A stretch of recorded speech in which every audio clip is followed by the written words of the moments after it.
Professors, my senior and my colleagues, thank you very much for having this session with me.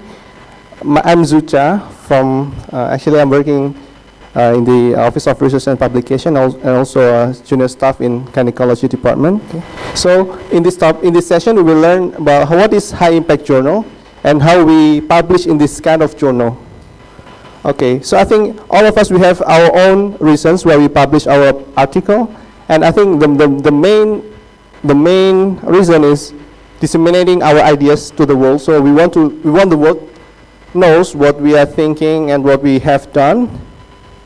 And of course, we are going to publish our discoveries, something new, something world doesn't know, and we are the only one knows what we have discovered, and we want to share the knowledge we have. And of course, the most important one is communicating results to as many audiences as possible. So I think it depends on what kind of expertise we have. So for example, maybe like a quit tobacco project, so maybe you want to share to some relevant audiences. So that's one of the reasons why we publish. And this is the cycle, because I think doing research and publishing an article is something that cannot be separated. So this is kind of cycle, like doing research, publishing a paper is a cycle. So that I think we are familiar with this term, like publish or perish. Means once we're doing a research, when of course we have to publish, right? So this publish or perish means, jadi di mana kita memilih jurnal untuk dipublikasikan itu seperti kita memilih di antara banyak gedung untuk menunjukkan kepada dunia tentang apa yang sudah kita lakukan.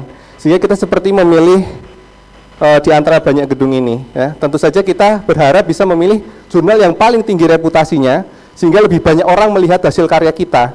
Ya, ini yang kita sebut dengan high impact journal, atau jurnal dengan reputasi atau respect yang lebih tinggi dibandingkan jurnal-jurnal lain. Sehingga ini ibarat skyscraper di antara gedung-gedung yang tinggi, begitu kira-kira. Apa itu highly reputable journal? Jadi kalau menurut secara definisi tidak ada definisi yang pasti, tapi kurang lebih seperti ini, bahwa jurnal yang memiliki reputasi tinggi adalah jurnal yang prestisius. Jadi memang secara tradisi memiliki tradisi ilmiah atau keilmuan yang memang punya reputasi tinggi. Misalnya Nature apa jurnal para pemenang Nobel, ya, Cell dan sebagainya. Kemudian juga Lancet. Kemudian definisi yang lain adalah dia lead further research, sehingga lebih banyak citasinya akan sangat tinggi atau lebih banyak sekali citasinya. Nah, semakin banyak citasi, kita memiliki indikator yang familiar disebut dengan impact factor, atau seberapa banyak jumlah citasi setiap tahunnya. Sehingga jurnal dengan impact factor yang lebih tinggi bisa dibilang memiliki reputasi yang lebih tinggi atau memiliki kemampuan untuk melead next research lebih besar, ya. Atau sebenarnya ada juga satu hal yang menarik adalah specialty journals. Karena jurnal di kelompok spesialisasi tertentu itu mungkin hanya dibaca oleh sekelompok spesialisasi tertentu itu, sehingga mungkin impact factor-nya tidak terlalu tinggi, tapi dia memiliki reputasi yang baik di kelompok spesialisasi tersebut. Nah, ini adalah use dan misuse dari impact factor, bahwa impact factor bisa digunakan dengan baik untuk menunjukkan secara objektif nilai secara keseluruhan atau kualitas secara keseluruhan dari jurnal itu, sehingga impact factor menggambarkan seberapa prestisius secara umum jurnal itu, tapi tidak bisa menggambarkan per artikel. Jadi dia secara umum saja menggambarkan bahwa jurnal ini secara umum memiliki reputasi sedemikian tinggi, tapi tidak menggambarkan reputasi per artikel, ya. Ini misuse. Nah, ini bagaimana artikel atau hasil karya kita bisa masuk ke jurnal yang impact factor tinggi. Maka perlu yang pertama harus memiliki pondasi, atau pondasi dalam research adalah ethical basis yang memang kuat, memang kokoh, ya. Kemudian juga didukung oleh research design yang baik, dan akhirnya harus memiliki novelty atau impact. Novelty atau impact ini yang mungkin ya sesuatu yang baru, ya, sesuatu yang baru atau akan melead banyak sekali artikel yang berikutnya, sehingga dia dianggap mempunyai impact yang baik. Nah, ini bagaimana untuk memiliki karya seperti itu harus memiliki yang pertama adalah good story. Jadi secara konten, ya, atau secara ide studinya itu memang memiliki story yang memang baik, begitu. Ya, kalau kita lihat apa itu good story adalah yang pertama ada importance of the topic, seberapa penting topik yang kita sedang pelajari atau sudah kita hasilkan dalam artikel itu, ya, seberapa ini indikatornya, ya, kemudian harus didukung dengan studi desain yang baik, ya. Jadi untuk sebuah karya yang memiliki high impact itu harus memiliki good story, tapi lebih dari itu adalah good storytelling. Ini ada beberapa contoh yang bisa saya sampaikan. Misalnya kalau kita lihat gambar ini secara umum mungkin ini, wah ini sangat umum ya. Mungkin melihat gadis muda menangis itu kan umum ya. Mahasiswa juga banyak yang menangis gitu. Tapi ada cerita di balik itu, yaitu bahwa ini ada sebuah cerita tentang beliau itu, anak ini dia mengikuti sebuah lomba dan kalah. Karena lomba kecantikan ini hanya ternyata ditentukan oleh banyaknya tiket yang masuk, yang memvote dia. Padahal dia anak yang dari golongan yang tidak mampu, sehingga dia menangis karena ternyata apa yang dia cita-citakan tidak tercapai hanya karena masalah ekonomi. Jadi ada sebuah cerita di balik ini, di balik fenomena ini, atau bagaimana kita mempresent cerita itu untuk menjadi story yang baik. Atau ini adalah sebuah cerita tentang Nobel Prize winner, yaitu Profesor Osamu Shimamura dari Jepang. Kita tahu bahwa ubur-ubur atau jellyfish ini memang secara alami dia menghasilkan zat yang berfluorescent atau menyala. Kalau kita lihat di alam ini kunang-kunang juga begitu ya. Tapi beliau menemukan bahwa zat warna fluorescent ini ternyata bisa terinkorporasi dengan DNA dengan baik tanpa memberikan efek toksik, sehingga banyak sekali bisa dikembangkan aplikasinya untuk men-tag gen, kemudian dan sebagainya sebagai green fluorescent protein. Jadi bagaimana sebuah cerita tentang kalau ubur-ubur itu menghasilkan warna yang fluorescent itu mungkin cerita yang umum, tapi bagaimana merangkum cerita itu menjadi cerita yang menarik dan akhirnya bisa menghasilkan hasil karya yang outstanding.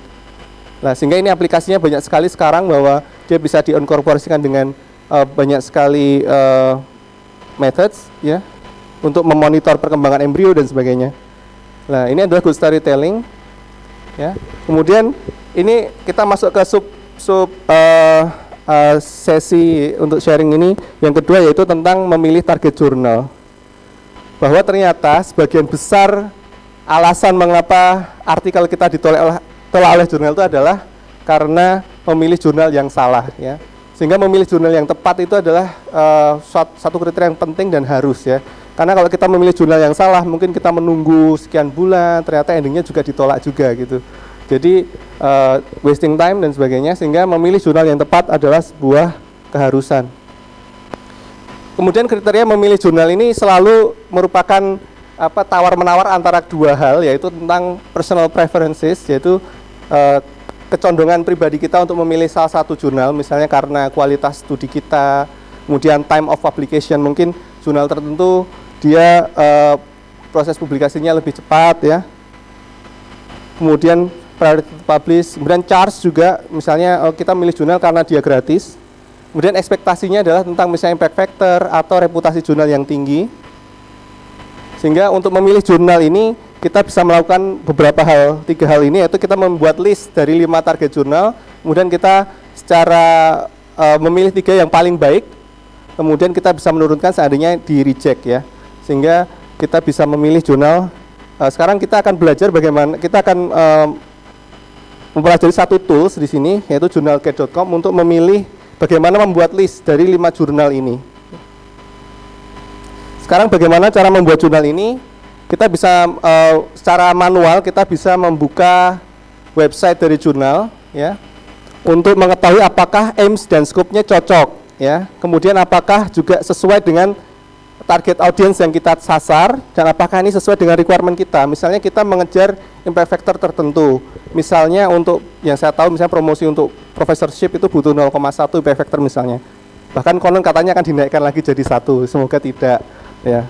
Allahumma amin. 0,1 udah bagus ya.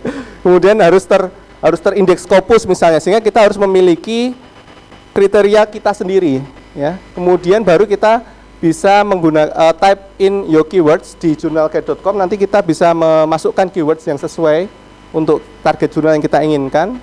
Untuk menilai pilihan target jurnal, kemudian kita bisa memilih beberapa contoh dari artikel untuk menilai kualitas studi kita dan storytelling artikel kita sesuai dengan standar jurnal itu ya. Baru kita nanti bisa membuat list. Nah, ini Contohnya kalau kita lakukan secara manual, kita bisa menuju ke websitenya, kemudian kita masukkan, kita cari kriteria-kriteria yang kita inginkan, sampai kita bisa berhasil membuat list ya. Namun kita juga bisa menggunakan sebuah tools yang disebut dengan journalgate.com. Jadi mungkin kalau ibu-ibu ada yang membawa laptop, bisa buka di laptopnya. Jadi journalgate.com ini salah satu tools untuk memilih jurnal ya. Jadi dengan journal.com ini kita bisa masukkan yang pertama keywords ya, masukkan keywords artikel kita. Misalnya kita bisa masukkan judul artikel kita, atau mungkin kalau di abstrak itu kan ada beberapa atau beberapa kata sebagai keywords studi kita bisa masukkan di sini ya. Kemudian kita juga bahkan bisa memasukkan abstrak kita bisa copy and paste abstrak kita di kolom ini ya. Kemudian kita bisa klik search, sehingga dengan journal-gate ini nanti akan keluar. Misalnya saya ketik di sini misalnya targeting cancer stem cell misalnya, targeting cancer stem cell. Kemudian dari halaman pertama ini kita akan bisa melakukan mempersempit atau preference kita. Misalnya kita bisa klik yang satu di sini adalah verified. Jadi adalah jurnal-jurnal yang terverifikasi ke kualitasnya. Jadi tidak mungkin jurnal yang misalnya predatory atau jurnal-jurnal yang di blacklist karena alasan ethical issues. Jadi kita bisa klik yang verified di sini. Atau bahkan kita bisa mengklik yang open access. Misalnya kita menyasar jurnal yang harus yang open access gitu. Ya, tapi mahal biasanya. Tapi ya, misalnya kita bisa melakukan preferensi itu. Nih. Kemudian kita juga bisa bahkan mengklik seberapa artikel yang relevan dengan artikel kita dalam 10 tahun terakhir, atau mungkin dalam rentang waktu yang berbeda di sini. Kemudian akhirnya akan keluar list ya, misalnya dari keywords yang saya ketik di sini, targeting cancer stem cell, akan keluar 69 jurnal yang relevan dengan studi saya. Ada 69 jurnal, sehingga kita bertugas memilih katakanlah 5 yang paling relevan dengan kriteria saya, sesuai dengan sesuai dengan keywords yang saya ketik dari 69 pilihan jurnal ini. Kemudian dari 69 pilihan jurnal ini kita bisa lihat ya beberapa variabel ya dari tabel ini. Yang pertama adalah jurnal name ya. Kita ada jurnal name yang relevan dengan studi kita ya. Dan di sisi kanan adalah match. Ini adalah berapa banyak artikel yang match dengan artikel kita di jurnal tersebut. Misalnya Clinical Cancer Research itu ada 6 artikel yang sesuai dengan artikel kita. Sehingga semakin banyak kesesuaian artikel itu menggambarkan seberapa relevan jurnal itu sebagai target artikel kita. Gitu. Jadi kita memilih yang sebanyak mungkin paper yang relevan. Kemudian di sisi kanan ada publisher-nya. Publisher ini menggambarkan reputasi jurnal tersebut. Misalnya dari American Society for Cancer Research, misalnya pastinya itu merupakan asosiasi yang kredibel ya, sehingga kita bisa pilih. Kemudian berapa impact factor-nya, mungkin kita penting untuk memilih mana yang lebih tinggi misalnya, atau speed, seberapa cepat jurnal ini memproses artikel yang masuk ya. Seberapa cepat memproses artikel yang masuk. Misalnya kalau mahasiswa PhD tentunya berharap lebih cepat ya. Kemudian apakah ini open access, dan kita bisa follow. Kemudian dari sini kita bisa lakukan pemilihan ya. Kita bisa pilih, katakanlah dari beberapa tadi kita pilih beberapa jurnal ya. Kita bisa klik di kolom compare ya. Di kolom compare paling kiri silahkan bisa diklik tiga jurnal. Silahkan mungkin bisa masukkan keywords yang sesuai dengan artikel yang sedang dimiliki sekarang. Kemudian klik di kolom compare, klik 3 jurnal yang menurut ibu bapak paling relevan dengan artikel ibu bapak sekalian sekarang. Kemudian bisa klik compare ya,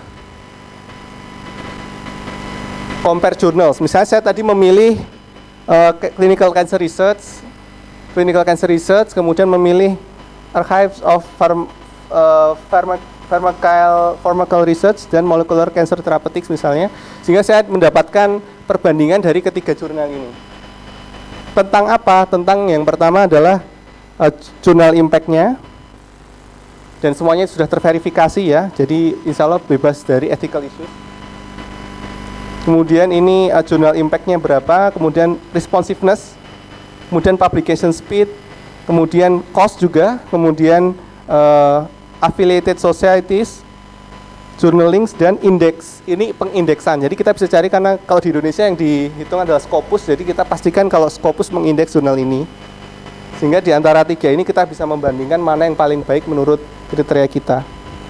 Misalnya kita ingin melihat pengindeksan di lembaga pengindeksnya, kita bisa lihat di kolom ini.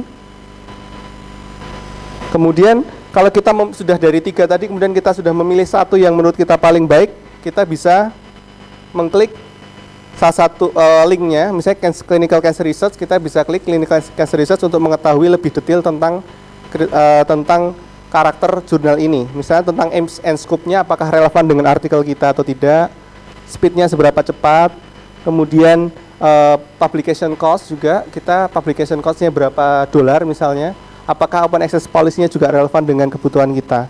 Kemudian yang menarik sebenarnya di kolom kanan ini, kalau ibu-ibu lihat, ibu bapak lihat di komputer mungkin lebih jelas ya. Jadi kalau kita lihat di sini ada kolom tentang acceptance rate, kemudian ada publication frequency yang menggambarkan seberapa banyak artikel yang diterima setiap issues-nya atau tiap volumenya, sehingga semakin banyak semakin tinggi acceptance rate-nya, maka harapannya artikel kita lebih mudah untuk diterima. Kemudian setelah kita misalnya memutuskan salah satu jurnal itu, ya, jangan lupa kalau kita harus melakukan step yang berwarna merah ini, yaitu kita memilih satu artikel di jurnal tersebut untuk kita membandingkan head to head dengan artikel kita. Tentang apa yang dibandingkan? Yaitu tentang kualitas ide studi kita dan storytelling dari artikel kita. Kita harus membandingkan head to head. Kenapa? Karena kadang kita berekspektasi terlalu tinggi. Misalnya kita memilih cancer research, ternyata kalau kita head to head dengan artikel yang relevan dengan artikel kita nggak nyanda gitu kalau istilah orang Jawa. Jadi kalau kita head to head mungkin dari kualitas idenya mungkin kita terlalu jauh, atau mungkin metode study design kita mungkin tidak terlalu baik. Jadi apa saja yang kita bandingkan head to head ada di sini. Yang kita bandingkan adalah ini tentang study design dan study presentation. Tentang study design kita harus bandingkan head to head tentang ide penelitian kita. Seberapa novel ide kita, kemudian apakah sesuai dengan aim and scope, kemudian study design-nya how to prove the hypothesis. Misalnya kita melihat satu artikel yang sangat mirip dengan artikel kita, bagaimana dia membuktikan hipotesisnya. Ya. Kemudian metode yang dia gunakan. Kalau misalnya di jurnal itu menggunakan metode yang sangat advance, sementara kita tidak, ya mungkin kita harus lowering the standard gitu ya.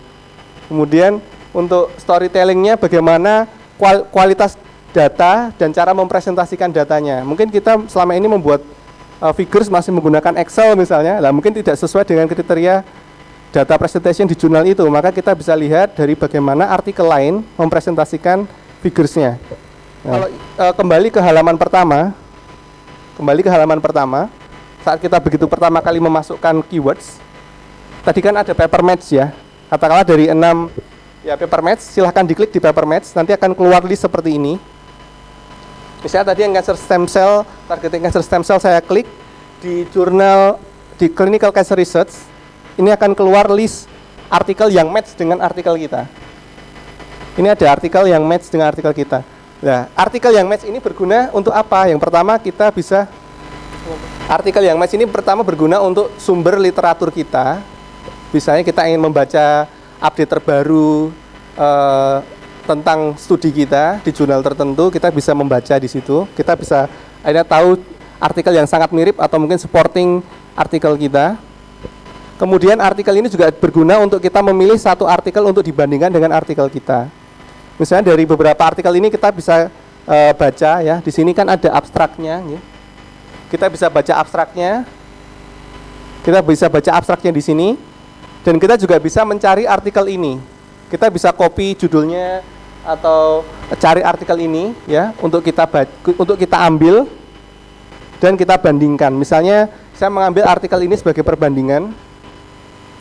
Targeting notch a key pathway for ovarian cancer stem cell misalnya sebagai perbandingan, maka saya ambil artikel ini untuk dibandingkan dengan artikel saya ya. Mengenai apa? Mengenai dua hal ini, study design dan study presentation. Misalnya study design-nya kita bisa tahu dari artikel itu, kualitas idenya, novelty-nya dan sebagainya. Kemudian presentasi datanya kita bisa lihat dari figures yang dia miliki ya. Sehingga kita bisa yakin untuk memilih jurnal ini sebagai target jurnal. Ya. Mungkin seperti itu yang bisa saya sampaikan, mungkin ada yang kurang jelas atau mungkin nggak perlu sign in. Tapi kalau sign in ada kelebihan, yaitu kita bisa follow, bisa kalau kita klik yang saya belum sampai ke sana ya, yang kanan itu kita bisa memfollow, kita bisa klik follow untuk misalnya kita sudah memilih salah satu jurnal, misalnya Clinical Cancer Research kayak ingin follow, bisa tinggal klik follow, sehingga kita dapat notification tentang artikel-artikel yang relevan dengan yang sesuai dengan kita. Kita bisa terus mengetahui update. Misalnya kita memiliki artikel yang kompetitif, sangat kompetitif nih. Misalnya di penelitian yang sangat baru atau sangat kompetitif, mungkin research group lain di dunia itu mungkin juga melakukan hal yang sama, sehingga kita deg-degan jangan-jangan ini sudah keburu publish di grup yang lain, sehingga kita kadang harus memfollow gitu. Kalau misalnya kita melakukan studi yang seperti itu. Dan sekaligus itu juga membantu untuk kita nanti membuat citasi atau literature review, sehingga kita udah tinggal memilih artikel-artikel yang sudah disodorkan gitu, karena ya untuk mensupport artikel kita. Tapi saya ingin mengingatkan sekali lagi bahwa setelah kita mendapatkan target jurnal yang kita inginkan, kita tetap harus melakukan step yang sangat penting, yaitu membandingkan head to head tadi. Ya, kadang kita lupa melakukan step head to head comparison tadi, sehingga kita tidak kurang mawas diri tentang kualitas studi kita dibandingkan artikel yang menjadi standar jurnal tersebut. Karena secara umum jurnal itu tidak akan menurunkan standarnya. Kalau pernah mempublikasikan artikel dengan kualitas setinggi ini misalnya, maka dia tidak akan menerima artikel yang kualitasnya di bawah yang pernah dia publikasikan. Sehingga kita sangat penting untuk membandingkan head to head dengan artikel yang pernah dipublikasikan oleh jurnal tersebut. Ya. Caranya adalah dengan mengklik kolom match tadi, sehingga kita bisa memilih satu atau mungkin dua untuk dibandingkan dengan artikel kita. Seberapa pantas kita masuk ke jurnal itu. Apakah artikel kita cukup baik untuk masuk ke jurnal itu, kita membandingkan ini Bu, ya. Study desainnya dan study presentation artikel kita. Jadi yang untuk study design yang kita amati adalah research ide penelitian kita itu apakah cukup baru, apakah sesuai dengan Scope. Jadi kemudian study desainnya bagaimana kita membuktikan hipotesis kita. Misalnya artikel yang sudah pernah dipublikasikan membuktikan hipotesisnya itu dengan cara seperti A, B, C, D lah. Bagaimana kita melakukan pembuktian hipotesis kita. Apakah cukup baik dan apakah metode yang dilakukan sesuai dengan yang dia terima. Misalnya kita ingin mengetahui interaksi protein dan DNA misalnya. Nah, kita menggunakan alat apa ini? Sementara artikel yang pernah dipublikasikan menggunakan metode yang memang lebih gold standar misalnya. Berarti kita harus bisa menganalisis apakah cara kita membuktikan hipotesis kita sudah cukup baik dibandingkan artikel yang sudah pernah dipublikasikan. Nah, kemudian yang kolom yang kanan adalah study presentation. Jadi bagaimana kita melakukan storytelling itu. Jadi mungkin karena kan ceritanya kurang lebih sama nih tentang artikel yang kita bandingkan itu, sehingga kita melihat bagaimana cara peneliti lain itu menceritakan penelitiannya sehingga dia bisa diterima oleh editor, karena editornya kan sama. Karena editor in chief-nya sama, editor ini kan punya taste atau punya standar seperti ini yang baik menurut dia, sehingga cara dia menceritakan seperti ini yang dia terima gitu. Sehingga storytelling yang menjadi kriteria diterima dia adalah seperti yang jadi perbandingan head to head kita. Kemudian tentang kualitas figures ya. Kualitas figures ini tentang seberapa bagaimana cara mempresentasikan figur kita gitu. Dari kualitas figuresnya atau mungkin memang kualitas datanya, kualitas data yang kita presentasikan gitu. Mungkin kalau di penelitian biomolekuler kan ada beberapa metode, misalnya kita mempresentasikan hasil misalnya microarray atau hasil apa, itu cara dia mempresentasikan dengan seperti itu misalnya, atau Western blotting seperti itu. Jadi kita bisa mempunyai istilahnya punya suri tauladan memiliki suri tauladan, yaitu artikel yang pernah dipublikasikan. Nah, ini ada easy steps untuk journal selection. Jadi saya mencoba merangkum dari tadi yang mungkin sudah saya sampaikan, yaitu kita pertama kali memang harus set up kriteria kita. Jadi kriteria seperti apa yang kita inginkan, dari segi misalnya indeksasi, dari segi misalnya speed, mungkin juga cost, karena kan kita mungkin tidak di cover nih, kita artikel processing fee ini kan mungkin jadi penting karena kadang mahal sekali. Sehingga set up your criteria itu yang pertama kali. Yang kedua adalah membuat list dari 5 target jurnal atau 3 boleh. Tentang cara membuat listnya adalah dengan secara manual boleh atau menggunakan tools. Ya, toolsnya misalnya journalgate.com tadi. Kemudian kita bisa compare manuskrip kita with published article ya, tadi perbandingan head to head tadi. Sehingga setelah melakukan kedua hal ini kita bisa membuat list 3 target jurnal atau 5 target jurnal, sehingga kita bisa menguji try your luck dengan jurnal yang menurut kita paling tinggi dulu, baru mungkin kalau misalnya dilalah tetap rejected, baru kita bisa turunkan ke target yang berikutnya. Nah ini kriteria, misalnya ada tabel ya, misalnya kriteria yang kita inginkan tentang indeksasi, impact factor, speed atau cost, kita bisa tuliskan di sini. Kemudian kita membuat list seperti yang di Journalgate tadi sudah sampaikan. Jadi kita bisa membuat list, kemudian kita akhirnya bisa memilih ya. Ya, ini untuk practical session mungkin bisa dilakukan di dalam masing-masing. Dibandingkan kalau sedang punya manuskrip ingin disubmit, ini semoga pertemuan ini bermanfaat. Semoga bermanfaat untuk memberikan alternatif cara memilih jurnal. Mungkin selama ini Bapak Ibu sudah punya cara sendiri lah. Ini ada perkenalan alat baru, tools baru, yaitu journalgate.com. Kalau tidak ada pertanyaan, mungkin sisanya bisa dilanjutkan di rumah atau mungkin di kantor di sela-sela waktu Ibu Bapak sekalian untuk mempersiapkan submission jurnal ya. Tentunya memang memilih jurnal ini sesuatu yang mungkin tampak sepele ya. Tapi itu adalah langkah pertama untuk sukses dalam publikasi, karena saat kita memilih jurnal yang salah, maka impact-nya akan banyak sekali, waktunya yang terbuang, kemudian dan sebagainya ya. Sehingga memang memilih jurnal ini sebisa mungkin memilih dengan cermat, tepat ya. Semoga ini menjadi ilmu yang bermanfaat buat kita semua. Semoga bermanfaat sesi kali ini. Kalau ada salah-salah kata, salah-salah saya dalam menyampaikan, mohon maaf. Semoga bermanfaat. Terima kasih. Wassalamualaikum warahmatullahi wabarakatuh.